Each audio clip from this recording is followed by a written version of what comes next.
Hello बच्चों, मैं राम कुमार। मेरे चैनल डिजिटल पढ़ाई में आपका हार्दिक स्वागत है। मेरे चैनल से आपको बहुत सारी फायदाएं हो रही होंगी, तो इसके लिए शुभकामना है। और आप लोग हमारे चैनल को सब्सक्राइब कीजिए, शेयर कीजिए, लाइक कीजिए। ठीक है। आज के इस क्लास में हम लोग एरे के बारे में पढ़ेंगे। एरे का इम्प्लीमेंटेशन बहुत ज़्यादा ही होता है। अभी तक आप जो प्रोग्रामिंग किए हैं वो उसमें वेरिएबल को यूज़ किए हैं। तो वेरिएबल के बारे में आपको जैसे पता है कि at a time only one value वो स्टोर करता है। जब उसमें दूसरा वैल्यू स्टोर करना चाहिएगा तो पहला वाला वैल्यू हट जाएगा और दूसरा वाला वैल्यू स्टोर हो जाएगा।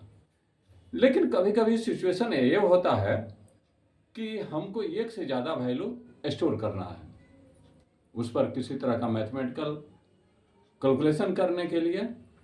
तो उस केस में अगर हम जैसे फॉर एग्जांपल अगर कहा जाए, एक प्रोग्राम से हम लोग समझते हैं कि जैसे मान लेते हैं क्वेश्चन है right a program for displaying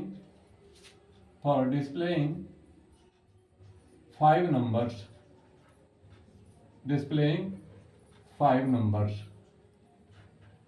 5 numbers। ठीक है, ये आपका क्वेश्चन है।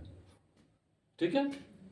अब 5 नंबर को डिस्प्ले कराने के लिए 5 कम से कम वेरिएबल लेना होगा। ठीक है। और उसके बाद हम क्या करेंगे, उसमें उसको स्टोर करेंगे। तो जैसे हम लिखते हैं प्रोग्राम इंक्लूड stdio.h।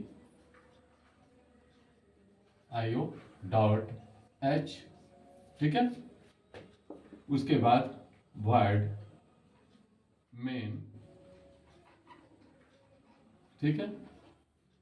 उसके बाद हमको 5 नंबर डिस्प्ले कराना है। ठीक है ना। तो हम क्या करते हैं, यहां पर 5 वेरिएबल ले लेते हैं, x1,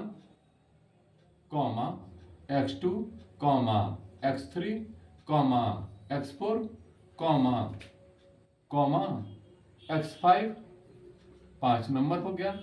उसके बाद हम इसको असाइन करते हैं x1 is equal to 1, x2 is equal to 2, x3 is equal to 5, x4 is equal to 6 और x5 इजकल टू 7। ठीक है। अब इसको हमको डिस्प्ले कराना है। ठीक है। तो फिर 5 बार हम प्रिंटफ का यूज करेंगे। प्रिंटफ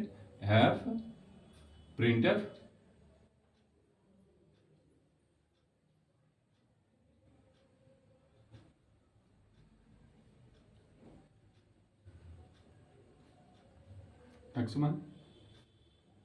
ठीक है। Printf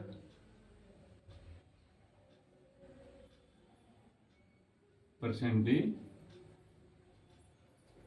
new line x2। और इस तरह से बाकी सारा ये स्टेटमेंट भी लिखेंगे। Printf %d new line x3। Printf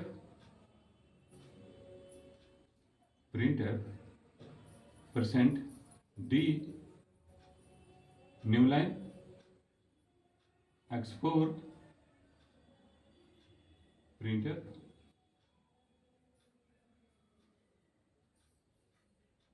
%d new line x5। ठीक है। और इस तरह से 5 नंबर को स्टोर कराने के लिए इतना बड़ा प्रोग्राम हम लिख रहे हैं, तो ये कोई स्टैंडर्ड प्रोग्राम नहीं हुआ। स्टैंडर्ड प्रोग्राम का डिफिनीशन होता है कि नंबर ऑफ इंस्ट्रक्शंस इसमें कम होंगे, नंबर ऑफ वेरिएबल की संख्या कम होगी, जब ये दोनों काम होगा तो हमारे प्रोग्राम का एग्जीक्यूशन फास्ट होगा।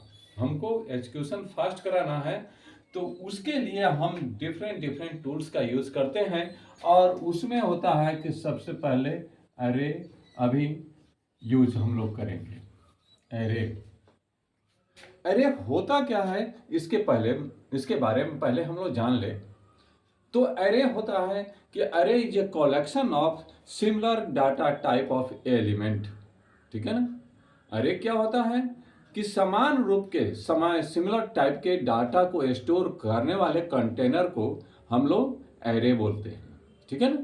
जैसे फॉर एग्जांपल यहाँ पर जो नंबर स्टोर कराना है तो हमको क्या करना है, एक तो नंबर टाइप का अरे हम क्रिएट कर लेंगे। ठीक है ना। तो अरे को क्रिएट करने के लिए जैसे हम लोग वेरिएबल, जैसे अरे का डिफिनेशन होगा अरे इज ए कलेक्शन ऑफ, अरे is a collection of similar type of data, similar type of data। ठीक है। इसको डिक्लेयर करने के लिए जैसे हम लोग वेरिएबल डिक्लेयर करते हैं, the syntax for declaring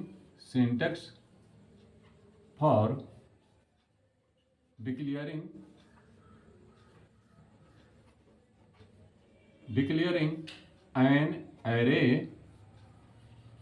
array is, ठीक है ना। सबसे पहले हम डाटा टाइप देते हैं, डाटा टाइप देते हैं। ठीक है। उसके बाद array नेम, array नेम। ठीक है। और उसके अंदर अरे नेम, ठीक है ना, और उसके अंदर हमको साइज देना होता है, साइज यानी नंबर ऑफ एलिमेंट ये कितना स्टोर करेगा। ठीक है। जैसे फॉर एग्जाम्पल देखिए, जैसे 5 नंबर को स्टोर करना है तो हम क्या कर रहे हैं, इंटीजर टाइप का अरे डिक्लेयर कर रहे हैं, INT ARR, और 5 को नंबर स्टोर करना है तो इस तरह से हम डिक्लेयर कर देंगे। ठीक है। इस तरह से अब हम इस काम को अब अरे के माध्यम से करने चल रहे हैं। ठीक है ना।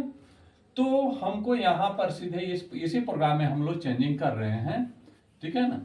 देखिए ये प्रोग्राम कितना छोटा हो जाएगा। ठीक है।